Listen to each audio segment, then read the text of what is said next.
Well, good evening, everybody.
Dr. Davis. Yes, sir. All right, there we go. And so I announced to the folk earlier that the I'm having some camera difficulties, and so therefore you're not able to see me. But I am here for sure. Okay. Tonight is it's the same game, just different players. And as many of Right. you folk know, the impeachment has been going on for the last couple of days, and the case managers have been making their case. And even Trump's, well, I said I wasn't going to mention that name, even number 45's attorneys have agreed that they have made a strong, compelling case in laying out information, showing videos and things that had not been previously seen. But the bottom line is, in spite of the jurors who are the senators having been given the charge and taken the oath of being open-minded and being fair jurors, it appears that even they are continuing to say that they are not going to change their mind or be persuaded to vote their conscience. They're going to stick along party lines and do the things that they have been doing all along. Again, it's the same game. It's the same game. It appears, and I don't want to make it racist or racial, but it appears that if you're white, you're right. If you're black, you get back. You stand back. We're going to bring out some things this evening that will kind of pivot to that. Also, we are in the midst of celebrating Black History Month, and we're hoping to have special guests to share with us a little later on in the program. And so, Dr. Davis, it's amazing. It's amazing. Yes, sir. Yes, sir. I've been keeping up with it for the last 3 days. And then I was listening to the reporter this evening, and he was talking about how Ted Cruz, Lindsey Graham, this guy named Lee or somebody, it was 5 of them. They pulled the lawyers, 45 lawyers, they pulled them into a room and they started telling them whatever they wanted them to know. Now, if this is a jury trial like the senators, like a regular trial, but only with senators being the jury, they were out of order. And I just feel that once again, just like you said, and you don't want to think that it's racial, but you don't have any other choice but to think that it's racial the way they acted. Because first of all, that was out of order. They can't come together and congregate like that and talk to the lawyers when they're on the panel of jury themselves. And I just think it was out of order. And I just think, once again, just like you said, they're sticking to their guns. They're going to continue to do this racial narrative and do what they want to do with this number 45 and get him off, because that's the bottom line. Because they want him to run again in 24. And I'm just hoping and praying that God in some way, somehow, will get him incarcerated and what have you, because he's really making a mess out of this country, and he has made folks so divided, it's unbelievable. And so since you brought that up, I had it here to show, and what I'm going to do is we're going to that again. Let's listen to this. Is a CNN report from a little while ago. I learned just a little while ago, Senator, that some of your Republican colleagues, including Lindsey Graham, Ted Cruz, Mike Lee, they actually went into a room off of near the Senate over there. They met with Mr. Trump's attorneys earlier in the afternoon. Is that something impartial jurors should be doing? Well, that's very unusual. I'm surprised to hear that. Look, we all need to make our own independent judgments. We took a separate oath to be jurors and to weigh the information that is presented. That's why I say we need to listen to what the president's lawyers are suggesting. We have a chance for questions and then closing arguments. But it seems a little strange to have separate meetings with the council. Yeah, I thought it was strange as well. And so, Dr. Davis, as you can see, that was what was being discussed. Now, Right. as you know, as we previously said, it is not normal.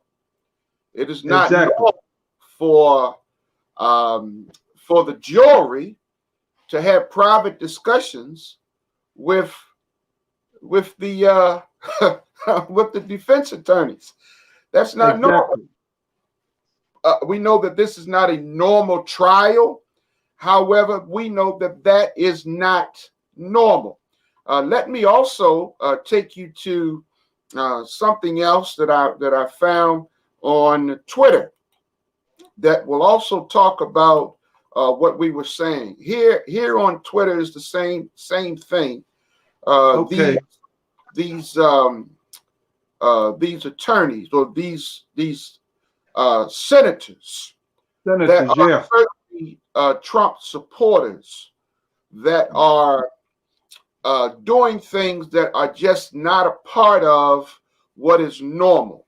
We don't know what was discussed. We don't know what the plan was, or there are some that are saying, even the defense attorneys were saying there was word earlier that they were shortening their presentation, and some are saying that it's possibly being discussed that they would even shorten it even more, basically because Lindsey Graham supposedly called Donald Trump, I believe that they said last night, and told him that he doesn't have to worry about it. It's basically in the bag. Now, I don't know how that can happen, and it appears, let me put this up as well, it appears, Dr. Davis, that there is a whole lot of wrongdoing going on. Now, look, here is the oath that all of the jurors were supposed to take. The words of the oath and the requirements of a signature remain substantially the same. It says, I solemnly swear or affirm, as the case may be, that all the things pertaining to the trial of the impeachment of the president, and his name was supposed to be repeated, the president of the United States, now pending. Here's what it says: I will do impartial justice according to the Constitution and laws, so help me God. Now, one of the questions that I have is, if in fact they had not heard all of the evidence, Dr. Davis, if they had not heard all of the evidence, and all of the evidence had not been presented, how could they, meaning these jurors, how could they begin to say that they were not going to vote to acquit or to find him guilty, and they had not heard all of the evidence? They had not heard all of the evidence, which means that they had a preconceived verdict or notion in their minds, and regardless of what the evidence was that was presented, they were not going to convict him. Now, that doesn't say that they were being open-minded. That's not saying they are being true to the Constitution. They're not being willing to listen to all of the evidence. They have already said, in fact, today, even in the room, in the chambers, they counted at least 15 seats of Republicans that weren't even there listening in the chambers to what was going on. Now, in all fairness, they could have been in their office listening or watching it, but that's not where they were supposed to be. At least 15 seats were counted where individuals were missing on the Republican side. They weren't even interested. And then there was the sketch artists was showing that some of them were doodling on papers. They were looking down. They weren't watching the videos that were being shown. They weren't paying attention to the information that was being disseminated. They just had no interest. They're basically just going over the motions. Is what they're doing. Going over the motions. As if that's to right. Hurry up and get this through so that we can go on about our business. Because I think next week they got another paid vacation coming up. They just trying to get this through, be done with it. And Trump wants it over and done with. He was out playing on the golf course today, so they said. And so all of these things are coming into play. But once again, Dr. Davis, it appears as if it's the same game. It's the same game. I cannot help but to go and think about what Mr. James Russell, we know, I talked about it before, Mr. James Russell, about the poem that he wrote, the present crisis, the poem that he wrote, that many have echoed and reverberated the words that were in the poem. And I'm gonna put it up on the screen for us because I think we ought to see it. Right. Once again, I think it is important for us to understand that there is so much that we need to pay attention to. So much. Exactly. And if we just sleep by it and let it go, some act like it's not important. Some act like it doesn't mean anything. The bottom line, Dr. Davis, is somewhere along the line, we have got to deal with the issues that are facing our people. And as long as we ignore them, here is the words that he said right here. Truth, what? Can you see it? Truth forever on the scaffold. Yeah. Wrong forever on the throne. Yet that scaffold sways the future, and behind the dim unknown standeth God within the shadow. Dr. Day, I know this ain't no preaching segment, but I tell you, that gives me consolation right there. Standeth God within the shadow, keeping watch above his own. We have to understand. We have to understand that God is watching what's going on. That's God right. is watching. God is watching. And those of us who are believers, we must stay true. We must stay true to what God is calling us to do. Right. God is calling us to be vigilant. God is calling us to stay alert. God is calling us to pay attention to what's going on and to continue to seek his face. Listen, we're going to always be challenged. We're going to always be challenged. But here's what he says. Truth forever. Not just now, not just later. Yep. Truth forever on the scaffold. What is the scaffold? That which is erected so that work can be done. Truth is forever on the scaffold.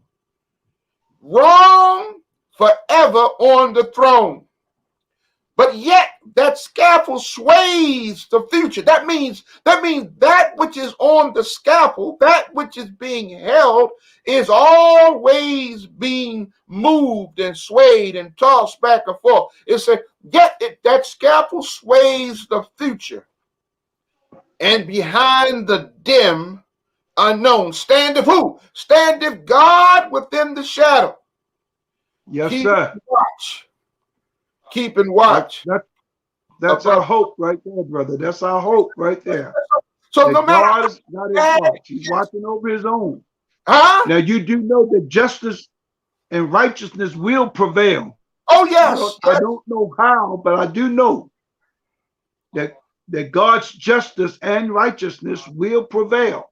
We will have to all pay for the deeds that we have done and committed. And so they always say, there's an old saying, say you can run, but you can't hide.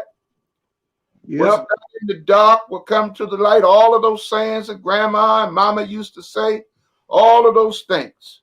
All of those That's things. right. The bottom line is we have to deal with these things. And we found out just last week, towards the end of last week, that one of the women who was arrested for being a part of as one of the insurrectionists petitioned the judge. Now she was arrested and released on bail. Petitioned the judge if she could go away on a week's retreat in Mexico. Right.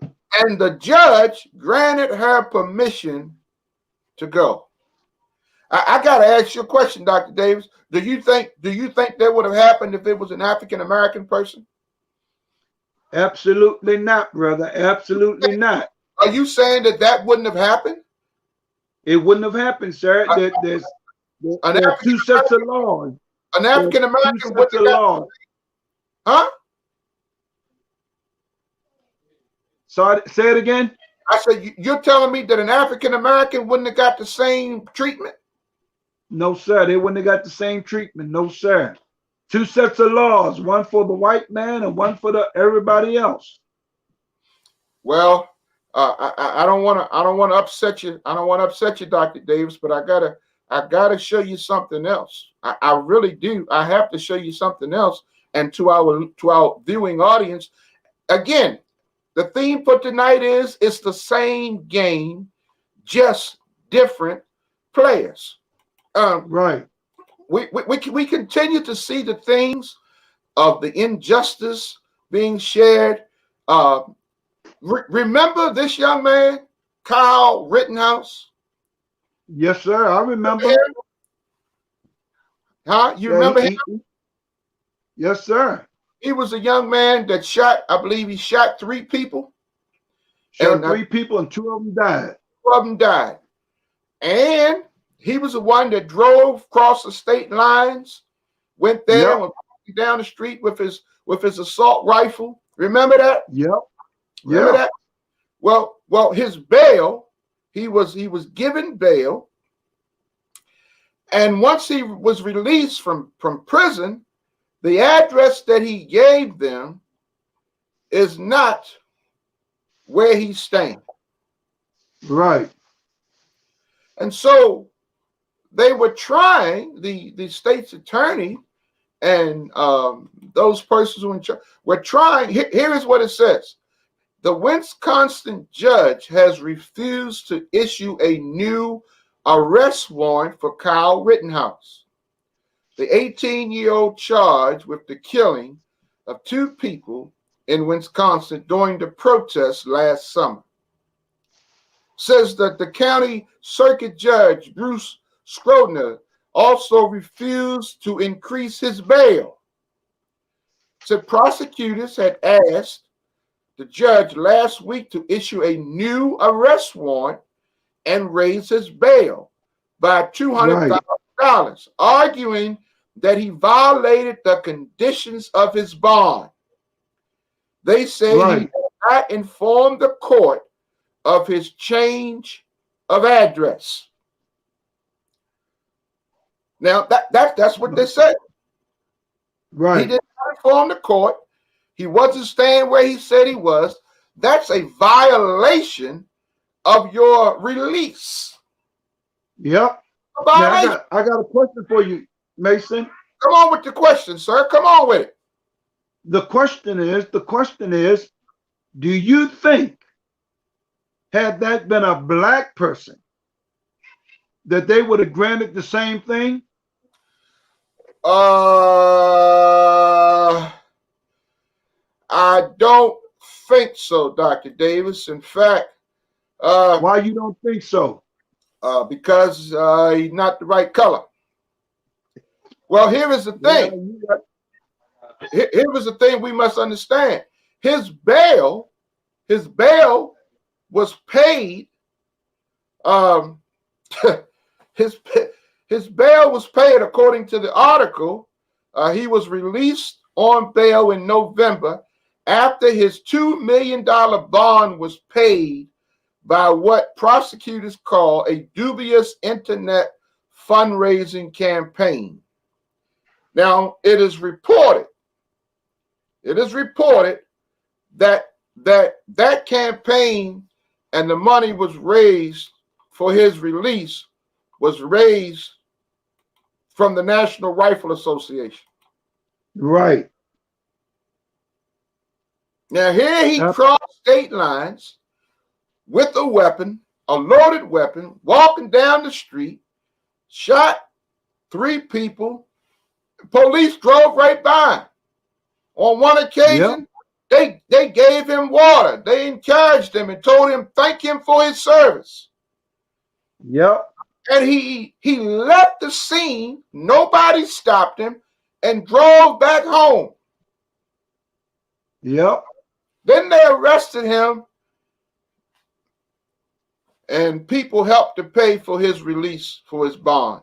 Then he violates his bond. He violates his bond. Let me say it again. He violates his bond, and the prosecutors go back to the judge to try to get another arrest warrant to pick him up again. And the judge won't release one.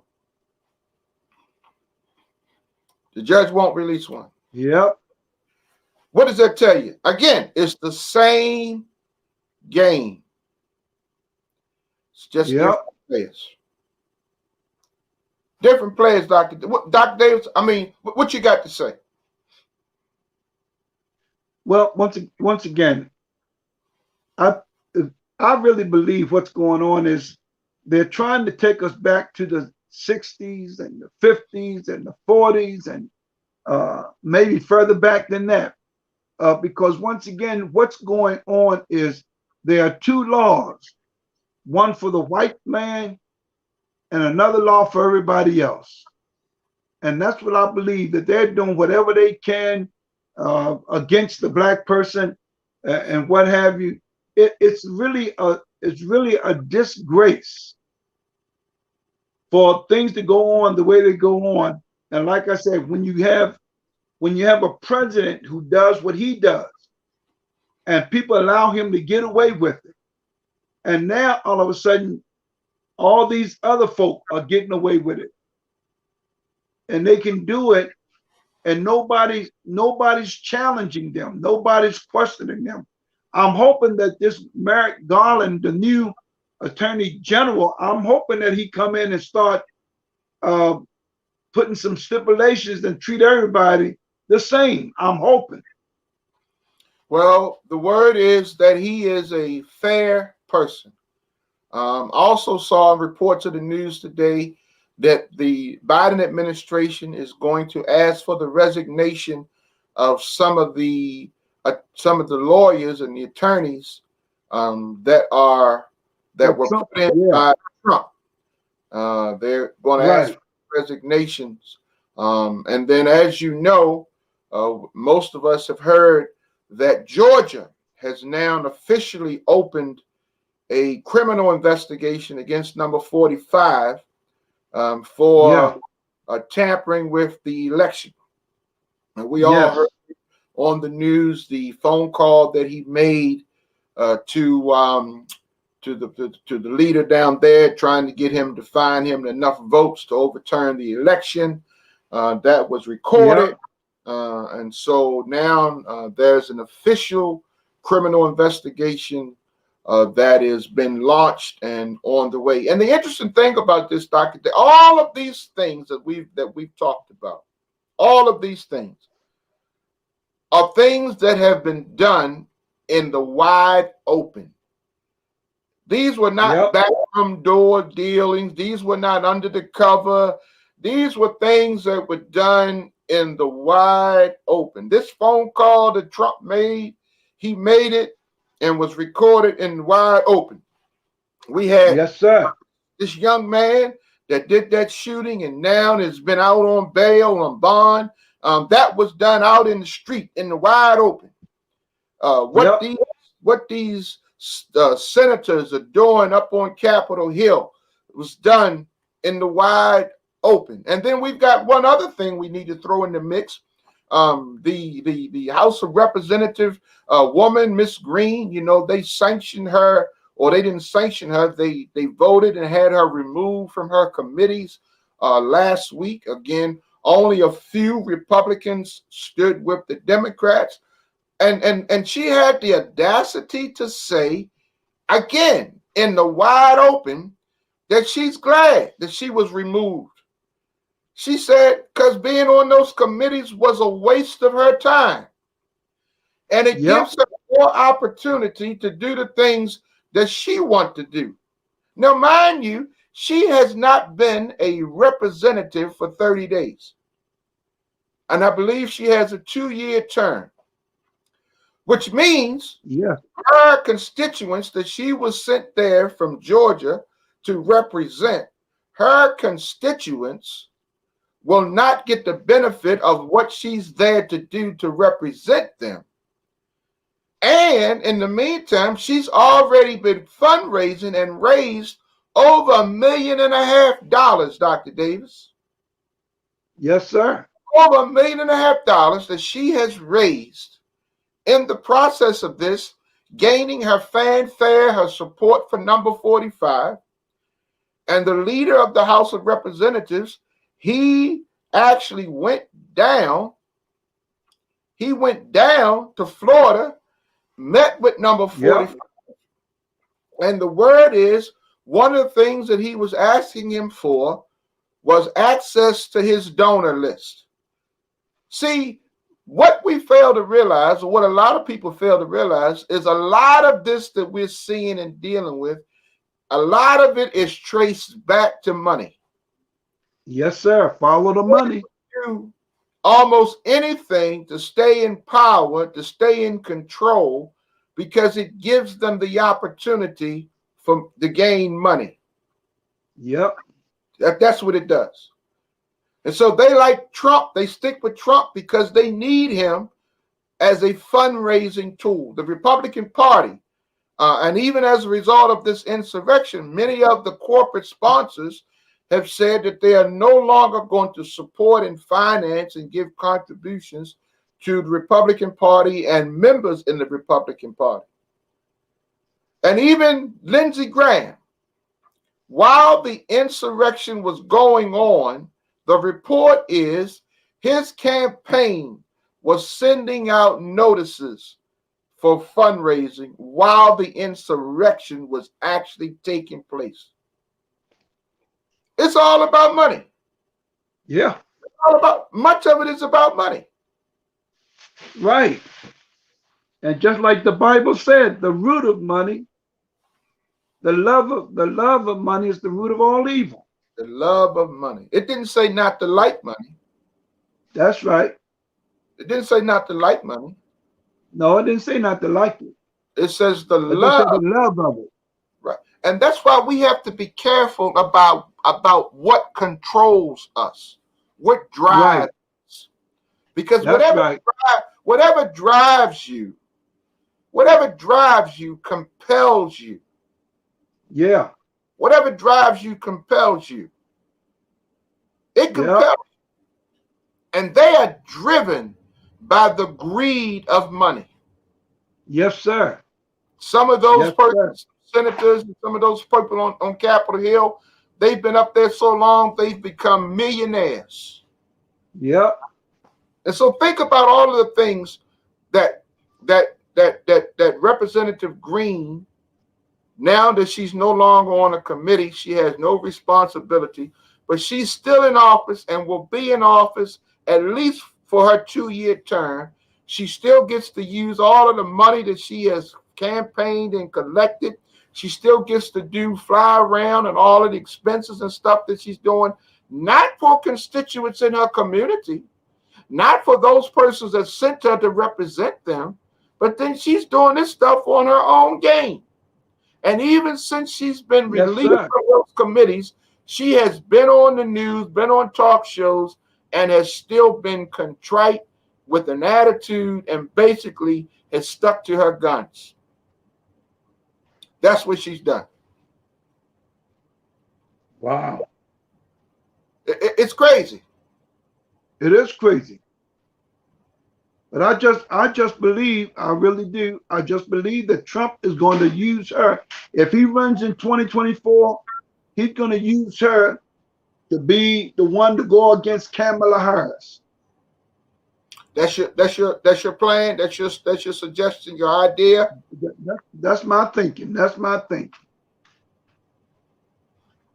I think that's what he wants. He gonna take her. He gonna make her his vice president, so she'll be able to go up against Kamala Harris. She think Kamala Harris gonna be scared of her, but well, he don't know a black woman.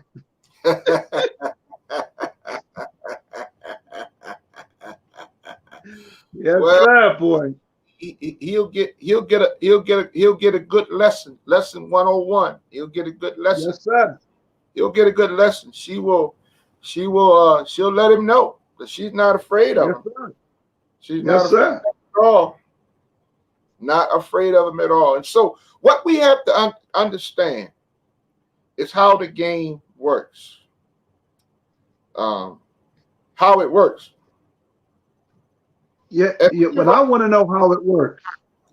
Well, what you see is individuals doing things that they know that they can get away with. They know is that because of the color of their skin? Yes, and by who they know. Okay. I mean, that's why number 45 is doing what he's doing. That's why he's doing it. That's why he's doing it. Because he knows that he can get away with it. He knows he's got people in positions. He's got people in office. He's got the Republican Party afraid of him.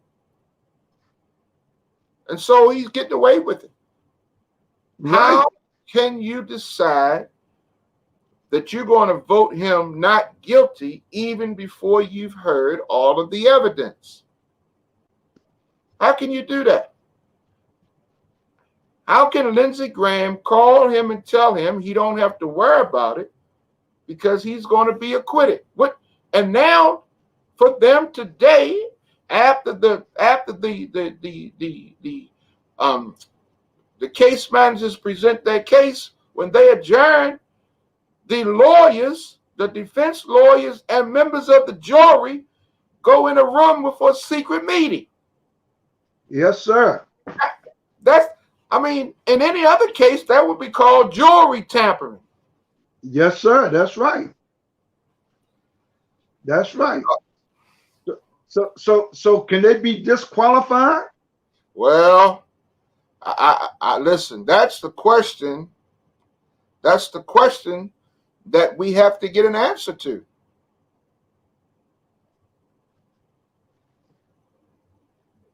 That's the question we got to get an answer to. Yeah. That's a question we got to get an answer to. We have got to do what is right. We've got to make sure that we look at all of those things, and the presiding person is the one that's going to have to make the difference. And so I'm sure there'll be some questions and some answers that'll come tomorrow as it relates to that, because again, this happened after the it was the adjournment from today's session was when this meeting took place. Right. So I'm sure there's going to be some questions raised. Some legal scholars are going to deal with it. So certainly tomorrow, I'm sure it will be buzzing all over the place. Well, Dr. Davis, as you know, this is February month, and February is Black History Month. And I am so happy that this evening we have a special treat that we're going to share with you. A very dear supporter and friend of ours, who's a friend and supporter of this live stream, Miss Marjorie Lilly, is going to share with us this evening. She is a phenomenal person who writes poems, has done poems. She is active at her church, the Israel Baptist Church. And tonight she's going to be sharing with us a Black History moment. I left it up to her. I didn't tell her what to do and how to do it, but I left it up to her. And as you can see, she's all decked out in her African Black History Month attire. So let me say good evening to Sister Marjorie Lilly. Good evening. Good evening. Good evening.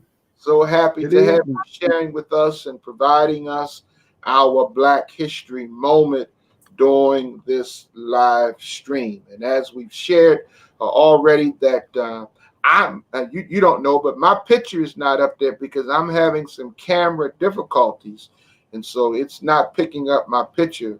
But nonetheless, I'm here.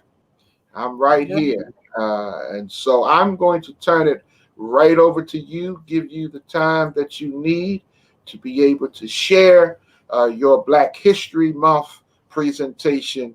Take it away, Sister Marjorie Lilly. Good evening, everyone.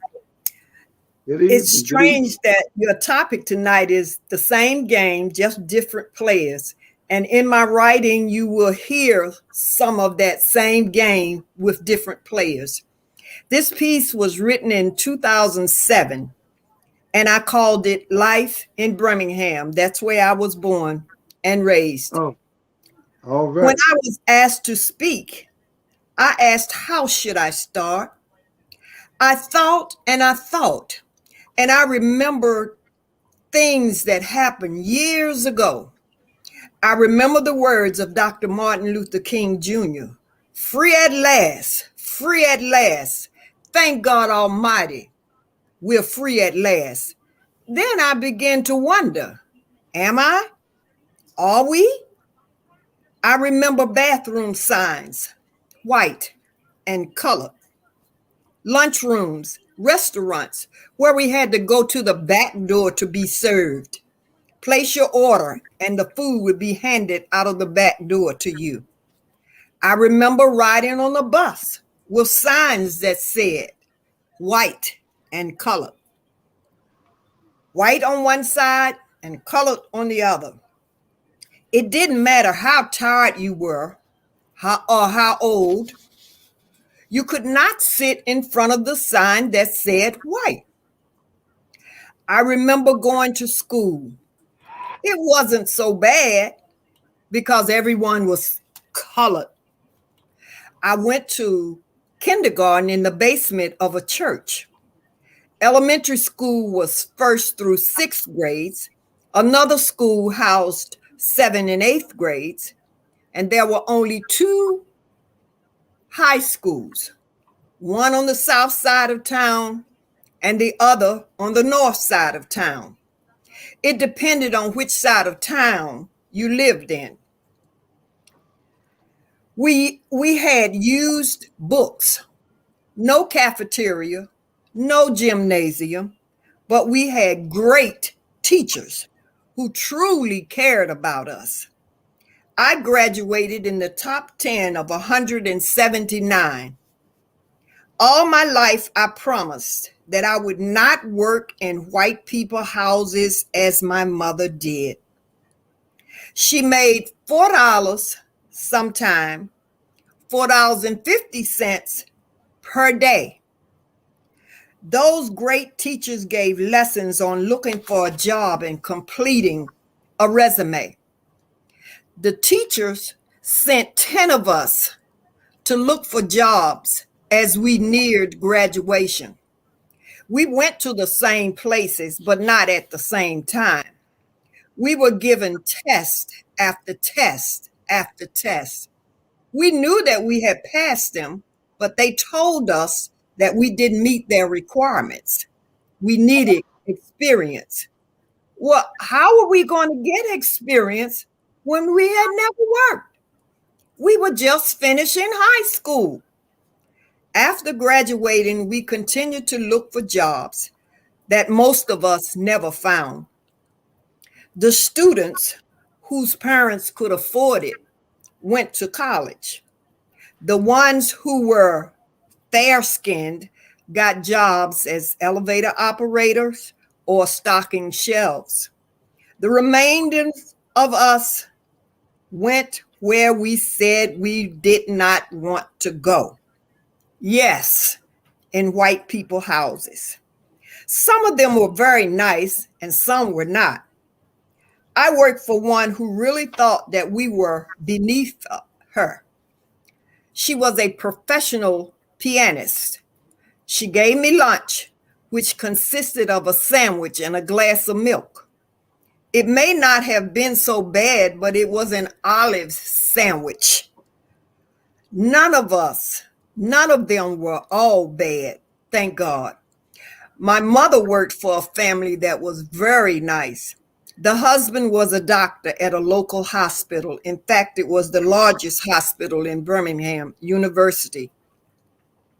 This family knew that my mother was nearing retirement and asked her if she wanted to go to the hospital to work. This was so that my mother would be eligible for Social Security because neither taxes nor Social Security were deducted from her pay. My mother worked at the hospital 15 years and retired at 65. This same doctor made sure that I was hired at the hospital too. It was then I finally had a job that I enjoyed.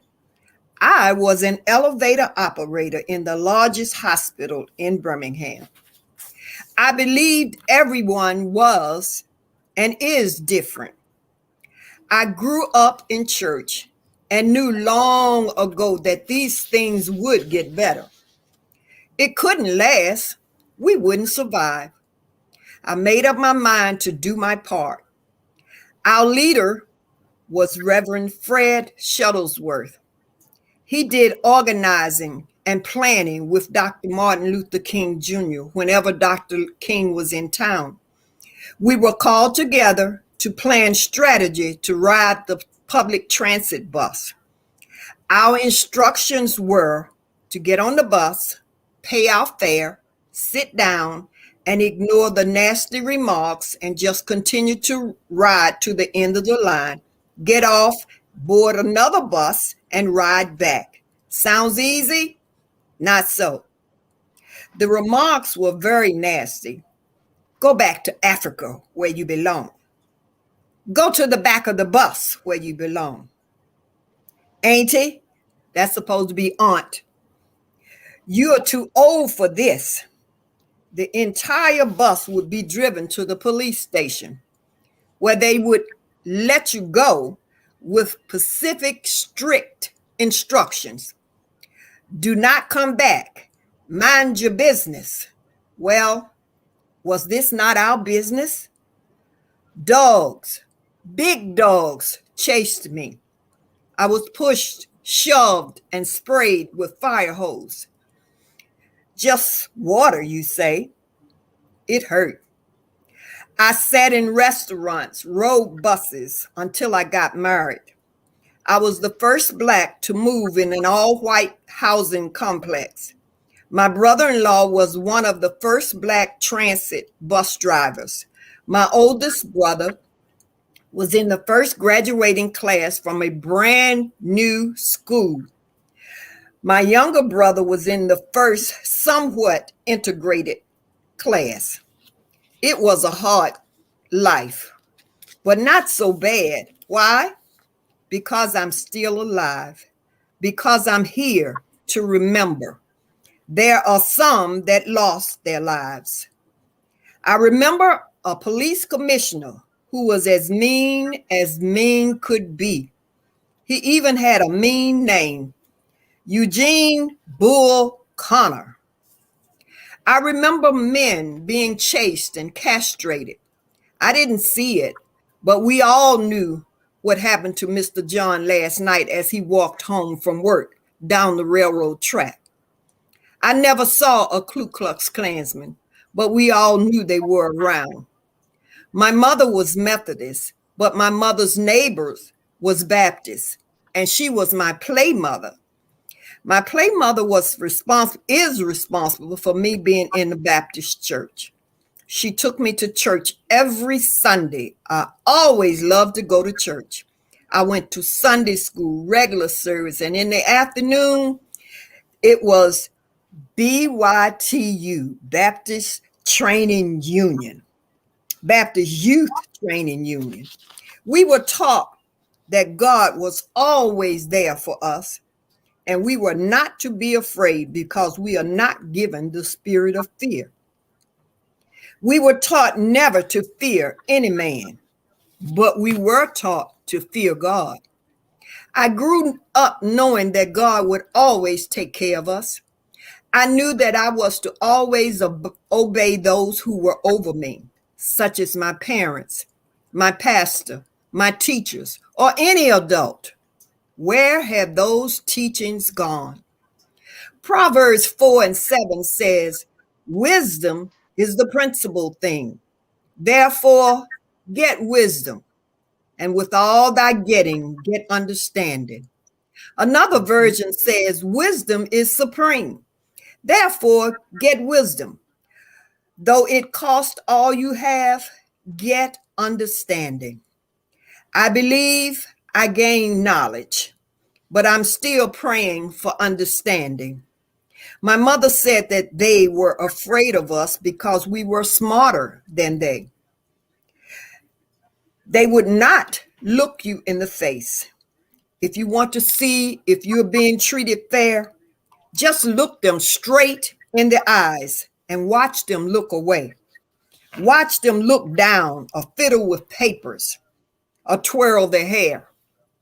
Early on, I learned to pray and ask for strength and guidance. I get a real funny feeling when I don't make the right decision. I know then that the Lord is not pleased. All the things I do now, the way I treat people, is what I learned growing up. Now, let me put it to you this way. Alphabetically, A is the Alabama. B, Birmingham. C, Connor, that mean police commissioner. Church, where we had to go every Sunday. D, death of many who believe differently. E, education in the few schools that we did have. F, fear that many people lived in. I learned that God has not given us the spirit of fear, but of power and of love and of a sound mind. G, God is the source of our strength. H, home was loving but strict. Hatred is ugly. Hatred. Why? I's, ignorance, instruction we had to follow. J, judgment, bad one because my skin is black. But joy comes in the morning. K, his name was King and he was a great leader, but the King is in charge. I learned to be kind to people. L, love. Matthew 5:44 says, but I say unto you, love your enemies, bless them that curse you, do good to them that hate you, and pray for them which despitefully use you and persecute you. M, I learned that man cannot be master. At an early age, I chose the master. N, nigger is not my name. Young people, that's not your name either. O, obedience.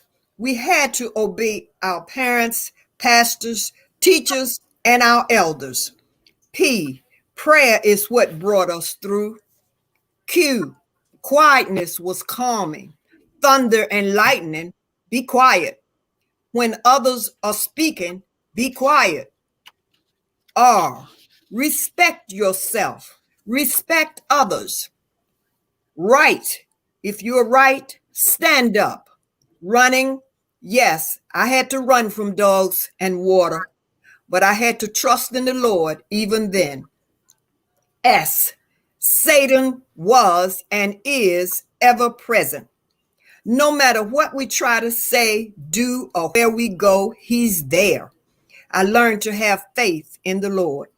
T, if at first you don't succeed, try again. U, Proverbs 4:7 says, wisdom is the principal thing. Therefore, get wisdom, and with all thy getting, get understanding. I have struggled with this because I cannot understand why people were so mean to us when they had more than we did. They drove cars, they went to better schools. Basically, they had everything. As my mother always said, they are afraid of us because they know that we are very smart and intelligent people. V, I believe then and I believe now, vengeance will be handled by the Almighty. So I don't seek vengeance and I don't believe in violence. W, wait on the Lord and he will fix it and make everything all right. X, I am excited and thankful to be here today. I'm excited that I can remember these things and share them. Why? Years of living and learning. I am grateful, so I say yes to Jesus. Z, God has allowed me to zoom into these years I have. I will always be thankful for my life. Young people, remember this. Do unto others as you would have them do unto you. It may not hurt when you're doing something to others, but it hurts when it's being done to you. Thank you. All right, Dr. Davis. My. Yes, sir. That was a treat. And I just want to thank Sister Marjorie Lilly. Amen. It was Yes. most enjoyable. And from what you've been through, you don't look a day over 50. You look good. Thank you. Oh my, thank you, Sister Lily. She is a great supporter of this live stream and the things that we do. And she does such an awesome job with poems that she has. I've been encouraging her to get them together so she can get them put in a book form, because she has some beautiful, beautiful poems that she has written. And she has agreed to do our Black History Moment for the remainder of the month. So next week she'll be back. She will be back next week with another Black History Moment. And if you notice, Dr. Davis, the information that she shared was not something that was coming out of a history book per se, but this is out of actually her history. Her history. Right. That's right. That makes it relevant, and we are grateful.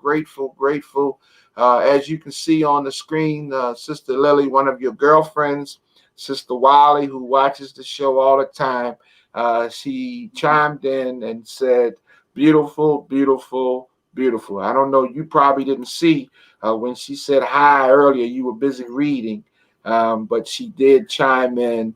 And so this just goes to show our viewing audience that if you reach out to us, we can put your comments up on the screen, especially if you acknowledge the disclaimer. We'll be able to share them. Once again, we want to say thank each of you for watching and tuning in to us as we are doing what we can to make a difference and to try to be a blessing to our viewing audience.